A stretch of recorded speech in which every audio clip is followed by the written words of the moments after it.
Olá, pessoal. Muito boa tarde a todos. Meu nome é Juliano Galli. Eu coordeno a área de Jornalismo e Liberdade de Expressão do Instituto Vladimir Herzog. E o Instituto Vladimir Herzog é uma das organizações que compõem a Coalizão de Defesa do Jornalismo, que é responsável por essa coletiva aqui de hoje. Esse é um grupo de organizações da sociedade civil que, há 2 anos, se reúne periodicamente e, desde então, já realizou algumas ações de forma conjunta em defesa do exercício das liberdades de imprensa e de expressão. Eu vou mencionar aqui as outras 10 organizações que compõem essa coalizão, que eu acho importante citá-las.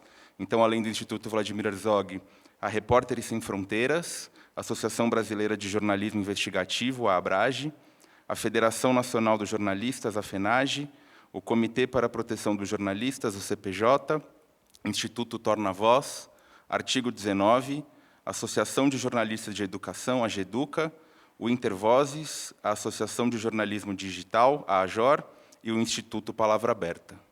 Estamos aqui reunidos hoje, no dia 5 de junho, data que marca os 2 anos do assassinato do jornalista Dom Phillips e do higienista Bruno Pereira, um crime que chocou o Brasil e o mundo, mas que ainda não foi completamente elucidado, e esse é um dos motivos que nos traz para cá hoje.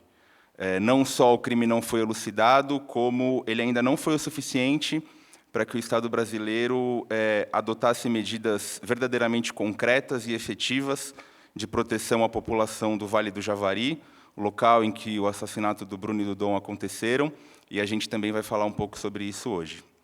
E, além disso, hoje é também o Dia Mundial do Meio Ambiente, e acho que, nesse momento em que o Brasil e o mundo vivem uma emergência climática, é absolutamente fundamental que o jornalismo assuma um papel de centralidade no combate a essa crise ambiental e também na denúncia dos crimes cometidos contra o meio ambiente e contra as populações originárias, que são, sem dúvida nenhuma, as maiores vítimas dessa crise.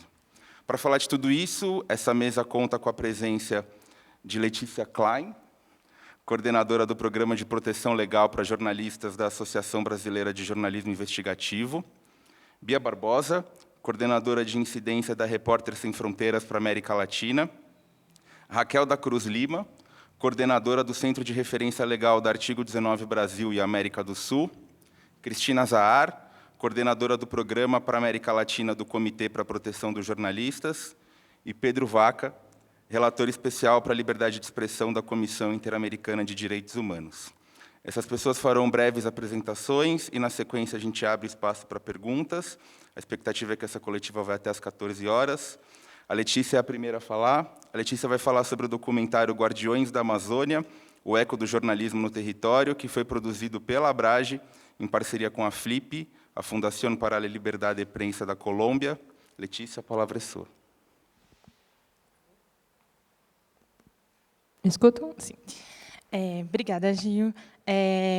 Acho que, pensando, né, nesse marco do dia de hoje, que é também o Dia Mundial do Meio Ambiente, a gente se colocou muito a pergunta de pensar o que o jornalismo pode fazer pela proteção do meio ambiente, dos povos indígenas, o que pode fazer frente à emergência climática, e, mais do que isso, o que precisa ser feito. Essa foi um pouco a pergunta que a gente se fez quando desenvolveu um trabalho colaborativo que resultou em um relatório com a FLIP, né, que é para pensar o papel do jornalismo na defesa da Amazônia, essa análise comparativa entre Brasil e Colômbia, né, pensando que a Amazônia não é uma só Amazônia, são várias realidades que estão ali contempladas, mas também não é uma Amazônia de um só país, né, e também observando dessa perspectiva da comparação com outros países. E aí a gente fala muito sobre ameaças e pressões contra o jornalismo na cobertura, né, da Amazônia e na cobertura ambiental também. E isso é impossível de falar sem pensar no impacto e no legado que o caso Dom e Bruno tem até hoje, né, para os comunicadores e jornalistas que trabalham e manejam esses temas. E por isso que a gente foi ao Vale do Javari, né, produziu esse documentário, que é um documentário um pouco sobre a situação dos comunicadores independentes, dos comunicadores indígenas, de redes de comunicação indígena e jornalistas que trabalham ali na região do Vale do Javari.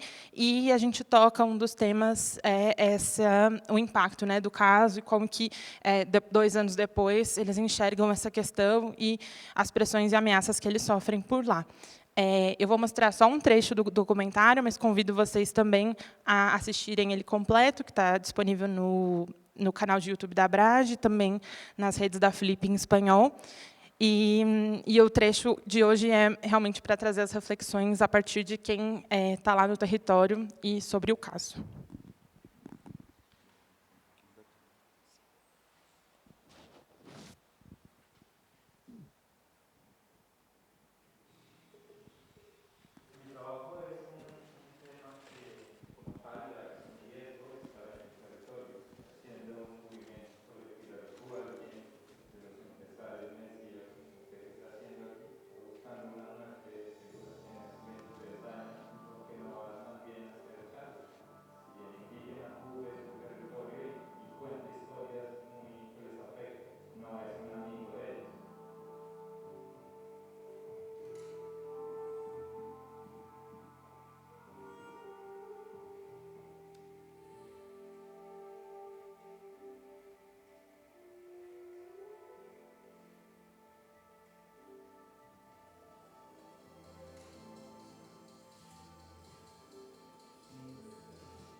Essa música.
falar alguma coisa?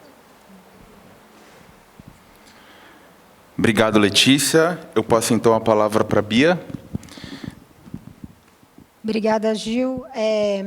Bom, boa tarde a todos e todas. Meu nome é Bia Barbosa, eu sou coordenadora da área de incidência da Repórteres Sem Fronteiras na América Latina e quero dialogar um pouco com vocês a partir de dados que a Repórteres Sem Fronteiras tem coletado desde a morte de Dom e Bruno, em junho de 2022, na região da Amazônia Legal, com essa realidade que a gente está descrevendo aqui, que acho que o vídeo que a Brad apresentou antes reflete muito bem, né? São casos que a gente tem monitorado de agressões a jornalistas, comunicadores e meios de comunicação nos 9 estados da Amazônia Legal. Então, a gente está falando de Amazonas, Acre, Rondônia, Roraima, Pará, Maranhão, Amapá, Tocantins e Mato Grosso.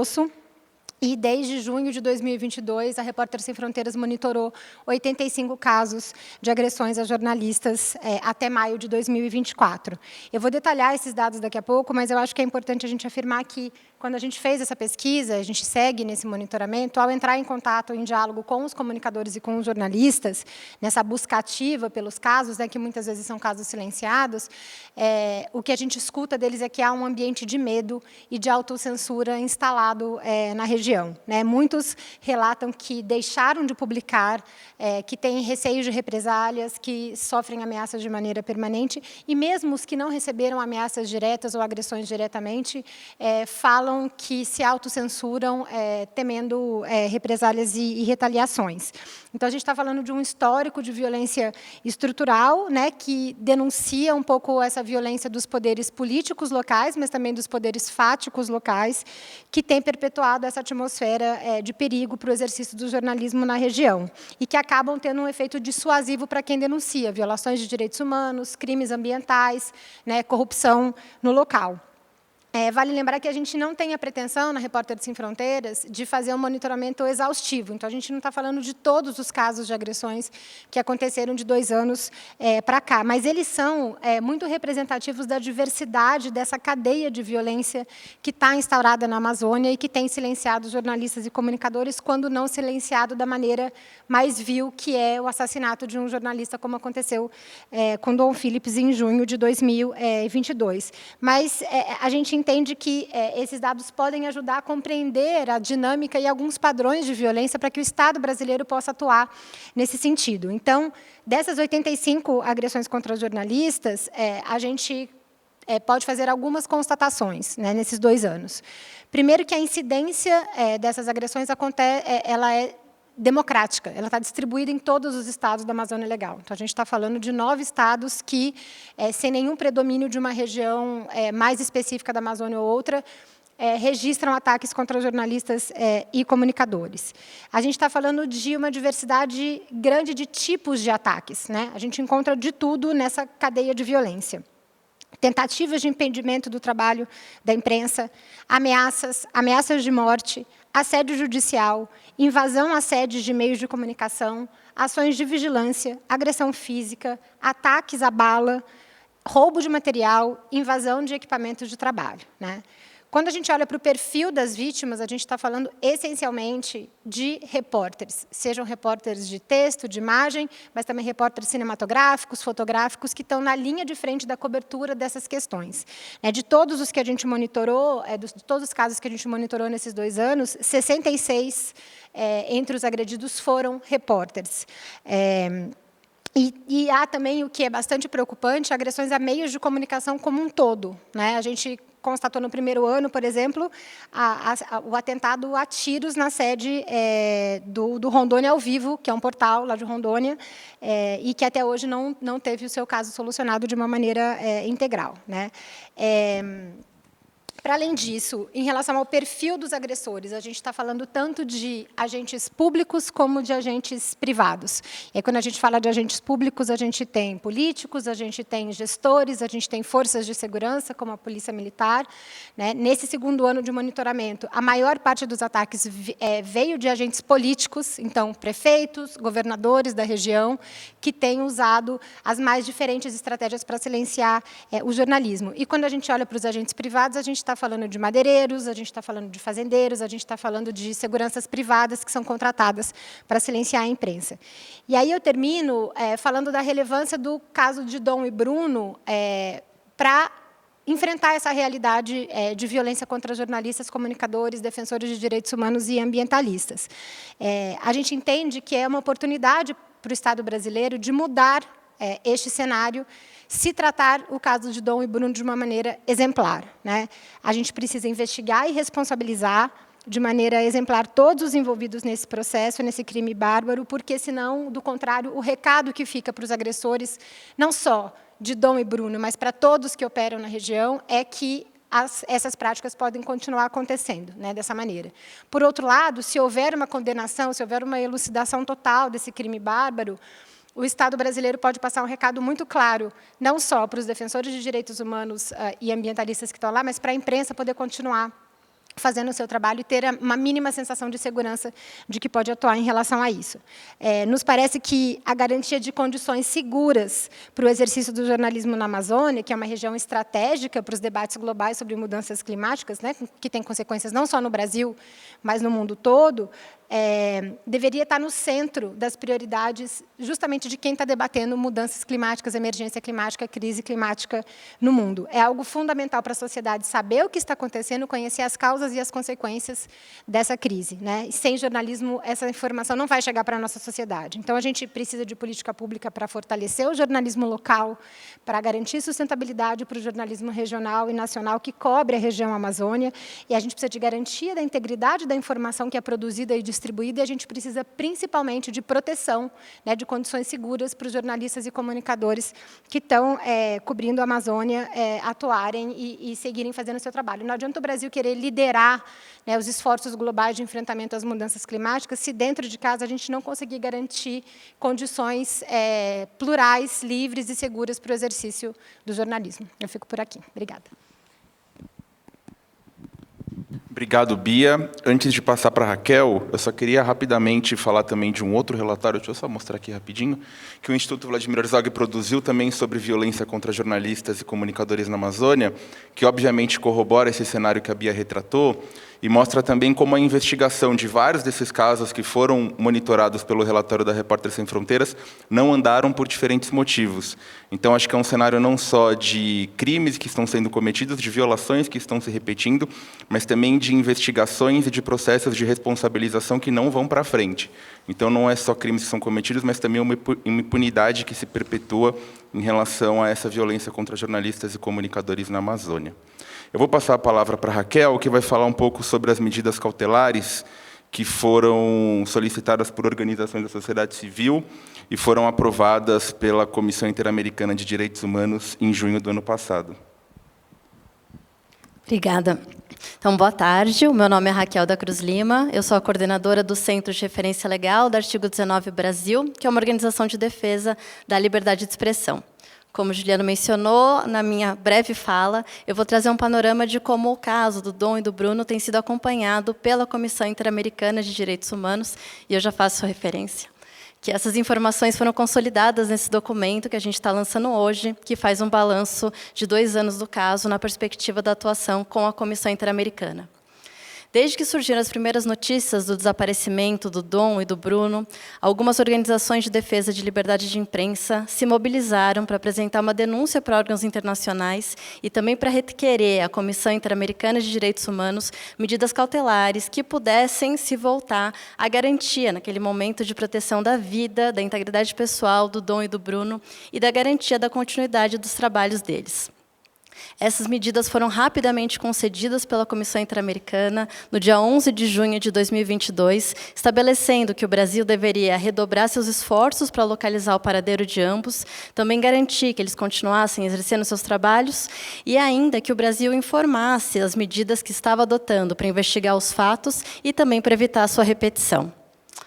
Com a confirmação da morte do Dom e do Bruno, e a identificação de que várias pessoas que se mobilizaram para a localização de ambos e também para a divulgação dos fatos que aconteciam no Vale do Javari, essas mesmas organizações pediram a ampliação do escopo dessas medidas cautelares e a inclusão, então, de uma previsão de que o Estado deveria garantir a vida, a integridade pessoal e a continuidade do trabalho de outros 11 defensores de direitos da terra do Vale do Javari.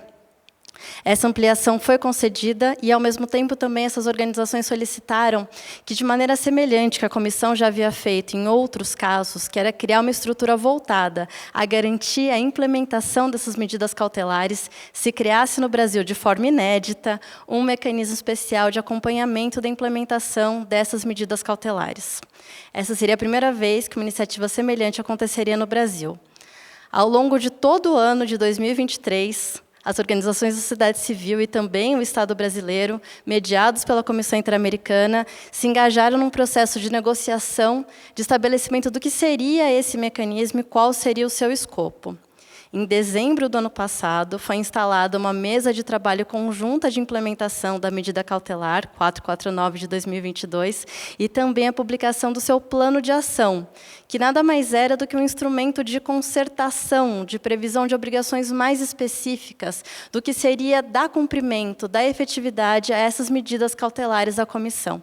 Esse plano de ação trazia um detalhamento do que deveria significar, nesse caso, evitar a repetição dos fatos, zelar pela memória de Dom e do Bruno, esclarecer todos os envolvidos nos crimes, mas também nas ameaças contra as pessoas que seguem na luta pelo Vale do Javari, e ainda proteger efetivamente essas 11 pessoas para que elas continuassem fazendo o seu trabalho. Outra dimensão fundamental estabelecida nesse plano de ação era garantir a proteção do próprio território Vale do Javari, pois desde o início ficou evidente que o crime contra Dom e contra Bruno tinha relação com a desproteção da terra indígena Vale do Javari. Passados, então, 6 meses da instalação oficial dessa mesa e 6 meses também, então, desse plano de ação estabelecido, a avaliação que se faz dos objetivos dessa mesa é que eles, infelizmente, ainda avançaram muito pouco. Na verdade, analisando cada uma das medidas estabelecidas no plano de ação, o que se vê é que nenhuma delas foi efetivamente cumprida até o momento. São 2 anos de atuação previstos, mas nesse momento, em que já se marca 6 meses, era importante ver alguns avanços. E nisso, então, eu destaco 2 deficiências que acho que podem ser consideradas as mais graves nesse momento, mas outras questões desse balanço podem ser encontradas nesse documento que a gente publica hoje. Então, a primeira dimensão grave que houve avanço insuficiente em relação à implementação das medidas cautelares é o fato de que as pessoas ameaçadas, ligadas à luta e à proteção do Vale do Javari, seguem sem medidas concretas de proteção e que garantam a continuidade do seu trabalho. Ainda que seja positivo que elas tenham sido incluídas no programa de proteção a defensores de direitos humanos, ambientalistas e comunicadores, até este momento, 2 anos depois dos assassinatos, essas pessoas não contam com planos individuais de proteção e que estabeleçam as medidas concretas como elas vão conseguir manter a sua atividade de defesa dos direitos humanos e do território. Inclusive, nesse momento, algumas dessas pessoas, às quais essas medidas cautelares se voltam, têm reduzido a sua atuação pública em defesa do Vale do Javari, justamente pela continuidade desse cenário de desproteção. A segunda deficiência que a gente avalia como grave ainda nesse momento é a desproteção da própria terra do Vale do Javari. Antes mesmo dos assassinatos de Dom e do Bruno, já havia uma grande mobilização de organizações locais para que houvesse um incremento das estruturas estatais de proteção e segurança do território. Inclusive, durante as buscas por Dom e Bruno, ficou bastante evidente a precariedade de equipamentos e de infraestrutura para que eles pudessem ser localizados. Agora, passado ainda 2 anos, o que a gente vê é uma continuidade dessa fragilidade. Apesar de a proteção da terra indígena Vale do Javari ser uma das dimensões do plano de ação, as organizações da sociedade civil que acompanham e compõem a mesa de trabalho não têm tido acesso a informações claras e efetivas sobre qual é o plano do governo federal para garantir segurança no território e até possibilidade de avaliar se esse plano dá conta de enfrentar as condições que levaram ao assassinato assassinato de Dom e Bruno. Nos fazemos a pergunta, será que o plano que está sendo elaborado pelo governo federal presta atenção também à atuação de comunicadores, de jornalistas? São avaliações que não são possíveis de serem feitas por falta de acesso à informação. Então, essa é uma grave urgência, que haja concretamente um plano, que ele tenha transparência, que haja um cronograma de implementação e que possa, de fato, ser revertida a situação que levou à morte de Dom e do Bruno. As outras informações sobre as medidas previstas no âmbito desse plano de ação estão elencadas nesse documento e elas podem ser consultadas por vocês. Obrigada. Obrigado, Raquel. Eu passo a palavra agora para a Cris Zahar, que vai fazer um balanço das investigações e do processo de responsabilização dos acusados de matarem e de mandarem matar o Bruno e o Dom. E só queria citar rapidamente que esse processo de investigação é algo, inclusive, que essa coalizão acompanhou desde o começo. Foi uma das coisas, inclusive, que nos uniu e que nos manteve unidos até hoje. Obrigada, Gil. Boa tarde. Eu gostaria de começar falando que hoje, né, quando se completam 2 anos da morte do Dom e do Bruno, o que a gente vê, e que os colegas e as colegas falaram aqui, é uma continuidade das ameaças e agressões, principalmente aos comunicadores da região. Nós sabemos que o Vale do Javari, como disseram ali no documentário da Abrage e da Flip, é uma região transfronteiriça que registra a atuação de grupos criminosos e, obviamente, isso é uma ameaça a mais, tanto para defensores de direitos humanos na região, como para comunicadores que cobrem a partir do território. Então, o que foi feito para responsabilizar os culpados desses crimes 2 anos depois? Em junho de 2022, foram presos, então, fazendo aqui uma retrospectiva, que o jornalista não resiste a fazer isso, né? Foram presos o Amarildo da Costa Oliveira, o Pelado, no dia 14 de junho, o irmão do Pelado, Ozenei da Costa Oliveira, no dia 17 de junho, e o Jefferson da Silva Lima, no dia 18 de junho. Os 3 seguem presos, mas eles deveriam ter ido à júri popular, conforme foi determinado em outubro de 2023 pelo juiz federal da comarca de Tabatinga, Wendelson Pereira Pessoa. Aí o que houve? A defesa recorreu, alegando a tese da legítima defesa, que foi negada pela Justiça Federal 2 vezes.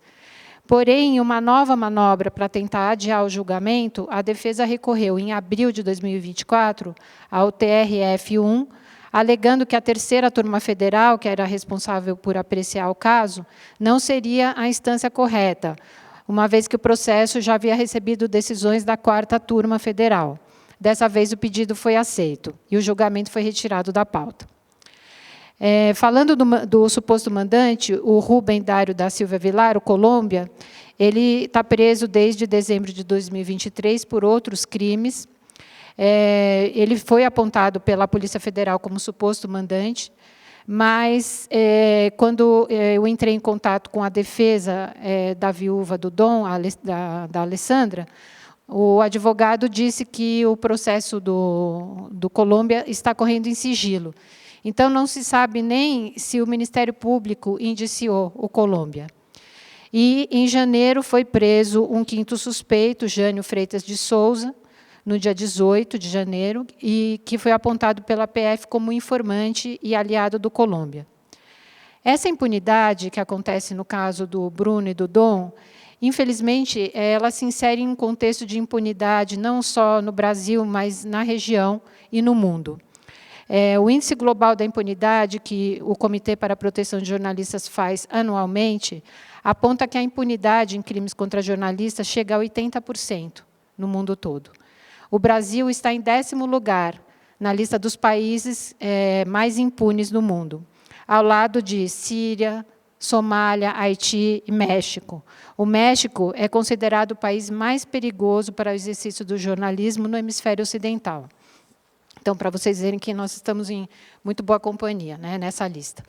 De 2013 a 2023, 11 assassinatos foram registrados pelo CPJ no Brasil como ligados ao exercício da profissão.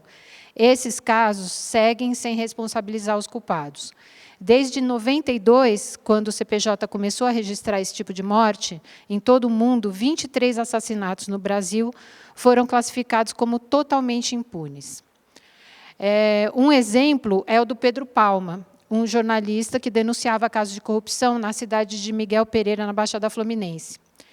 No ano passado, o CPJ, o CPJ, a Free Press Unlimited, que é uma organização sem fins lucrativos da Holanda, e a Abrage, produziram um relatório sobre o caso do Pedro Palma, atestando que a morte dele estava ligada à profissão. Esse crime aconteceu no dia 13 de fevereiro de 2014.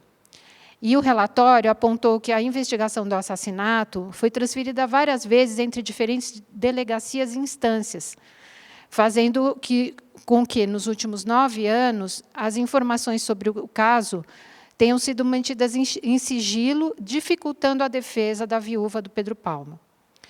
Em 2019, só para a gente ter um pouquinho de memória também, o Conselho Nacional do Ministério Público e a ENASP, a Estratégia Nacional de Justiça e Segurança Pública, em parceria com a Unesco Brasil, publicaram um relatório inédito, Violência contra Comunicadores no Brasil, um retrato da apuração dos últimos 20 anos. Foram levantados, na época, 64 casos de assassinatos ocorridos no Brasil entre 1995 e 2018. De 7 deles, não conseguiram nenhuma informação. Dos 57 casos restantes, 56%, segundo o relatório, foram considerados, entre aspas, solucionados, ou seja, a maior parte dos fatos foi apurada e ensejou a responsabilização penal dos criminosos, o que não necessariamente ocorreu. Aí vocês vão dizer, mas o Brasil é um país muito violento. Mas não é exclusividade nossa. Na América Latina também há vários outros exemplos. Eu vou citar 2 casos. Um é do colombiano Guillermo Cano, que batiza o Prêmio de Liberdade de Imprensa da Unesco, que é dado todo dia 3 de maio, no Dia Internacional da Liberdade de Imprensa. Ele foi assassinado a tiros na frente do jornal dele em Bogotá, no dia 17 de dezembro de 1986, a mando do Pablo Escobar. Demorou até este ano, em fevereiro, para o governo colombiano pedir desculpas para a família do Guillermo Cano, dizendo e admitindo que não conseguiu proteger o jornalista, que era uma das pessoas mais ameaçadas da Colômbia na época. E eu finalizo contando um caso do México, do jornalista mexicano Javier Valdez Cárdenas, que foi assassinado no dia 15 de maio de 2017. Esse crime também segue sem solução. Ele era um jornalista investigativo, ganhou o Prêmio Internacional de Liberdade de Imprensa do CPJ em 2011. E como ficou o caso dele? 2 suspeitos foram condenados e presos, outro foi encontrado morto, e o mandante do crime, conhecido como El Minilic, era um ex-líder de um grupo criminoso em Sinaloa, que tem um cartel forte de drogas lá. Ele se entregou às autoridades dos Estados Unidos para escapar de ser morto e de cumprir a pena no México. O governo mexicano nunca pediu a extradição formal do Minilic. Essa é a situação, então, da impunidade em crimes contra jornalistas na região e no mundo. Obrigada. Obrigado, Cris. Eu passo agora a palavra para o Pedro, para falar um pouco sobre esse panorama regional que a Cris antecipou um pouco, e também sobre como essa agenda do meio ambiente, sempre lembrando que hoje também é o Dia Mundial do Meio Ambiente, tem impactado de forma muito decisiva e de forma muito problemática a atuação de jornalistas, comunicadores e defensores de direitos humanos em toda a região. Pedro, por favor. Muchas gracias, y primero me voy a excusar porque voy a hablar en castellano, en español. Trataré de hacerlo despacio, apelando a la generosidad que siempre tiene Brasil con el resto de América Latina. Bueno, hoy es un día doblemente emblemático aquí en Brasilia y para la región, porque se cruza el Día por el Medio Ambiente, pero también el segundo aniversario del asesinato de Dom y de Bruno. Y quisiera poco como remarcar algunos asuntos que creo que son importantes para la conversación. El primero es que si tenemos en cuenta la importancia que se le está dando a las agendas de cambio climático, protección del medio ambiente, crisis climática, ciertamente podemos decir que ese interés y esa relevancia de la agenda de cambio climático es inversamente proporcional a las posibilidades, a las condiciones y a las garantías para contar lo que viven las comunidades que están en las áreas estratégicas para el cambio climático, que para nuestro rincón del mundo es la Amazonía. Y creo que aquí no solo nos corresponde situarnos en los estándares internacionales que se derivan de este caso, que como se mencionaron tienen también una medida cautelar, sino también en que tal vez el mejor homenaje que se le puede hacer a Dom y a Bruno es que los distintos actores que participan de estas conversaciones contribuyan a que existan más y mejores condiciones para que estos temas puedan hablarse libremente, discutirse libremente, contar con mejor evidencia, contar con mucho debate público alrededor de estos temas. Y es porque estamos hablando de asuntos de interés público, no solo de interés público con respecto al Estado, a las instituciones, tanto a nivel, digamos en el caso de Brasil, federal como local, sino también de actores privados. Precisamente una de las resiliencias que vimos en la misión que se reseñó al inicio en el documental es que hay periodismo en la Amazonía. Lo que pasa es que es un periodismo que se enfrenta a unos obstáculos, a unas fragilidades, a unos desamparos a los cuales no se enfrenta el periodismo en otras áreas. Y de ahí que desde las distintas relatorías de libertad de expresión, no solo la que yo lidero en la OEA, sino también en Naciones Unidas, la Comisión Africana, la OSCE, a propósito de la convocatoria de la UNESCO y del Estado de Chile al Día Mundial de Libertad de Prensa, que fue hace poco más de un mes en Santiago y que llevaba por título Prensa para el Planeta, aportamos una declaración conjunta que, debo decirlo, también está muy inspirada en Dom y en Bruno. Está muy inspirada en sus componentes de protección, está muy inspirada en sus componentes de garantía, de respeto, y que creemos que puede ser un instrumento que sirva de insumo para sortear muchos desafíos. No quisiera extenderme mucho en la palabra, pero quiero decir algunas cosas más. La Amazonía debe ser contada. Necesitamos con urgencia que pueda contarse, narrarse, expresarse la Amazonía.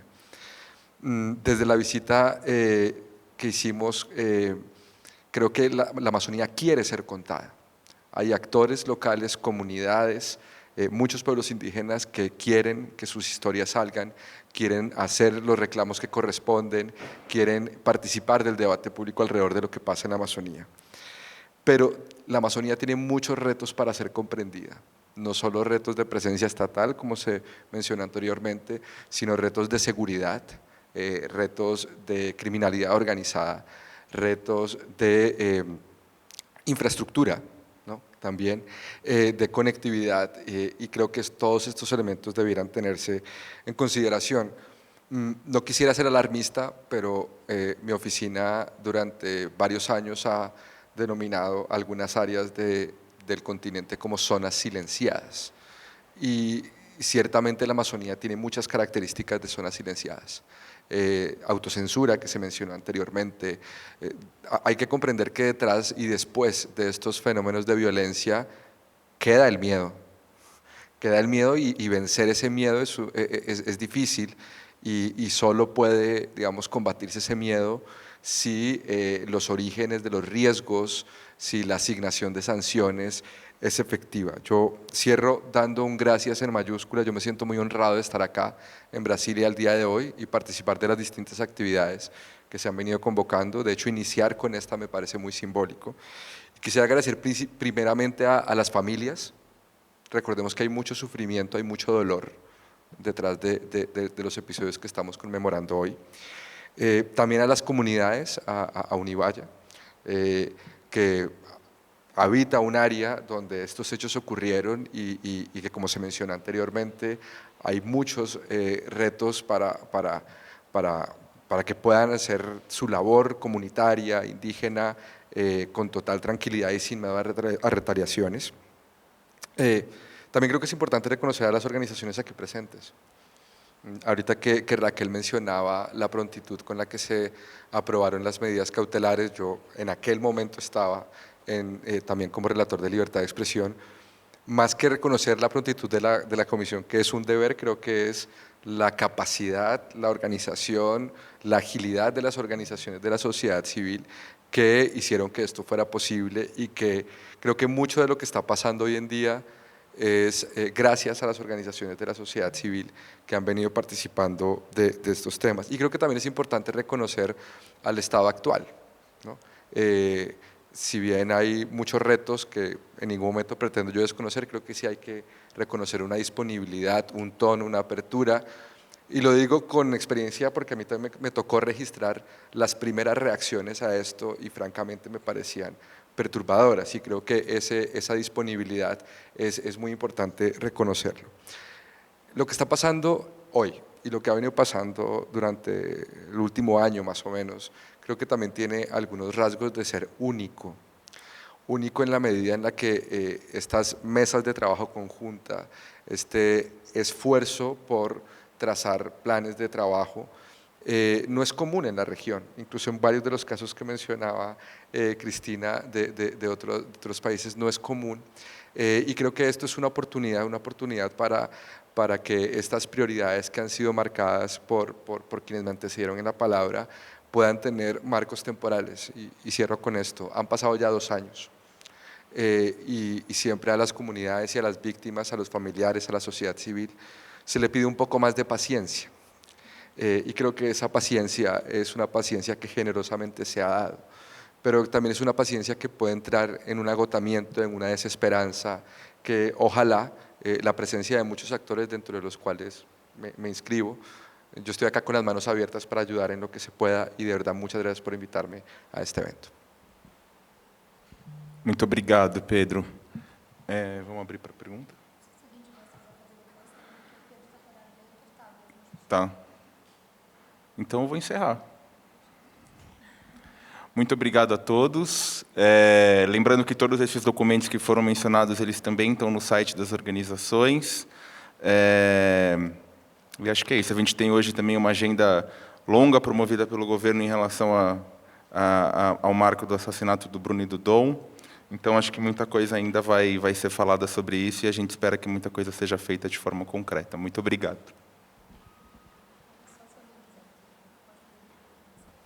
A gente vai ficar por aqui, então, agora. Se alguém quiser fazer pergunta também, a gente fica por aqui. Ali no espaço de fora tem um café também. Então, estamos aqui. Obrigado.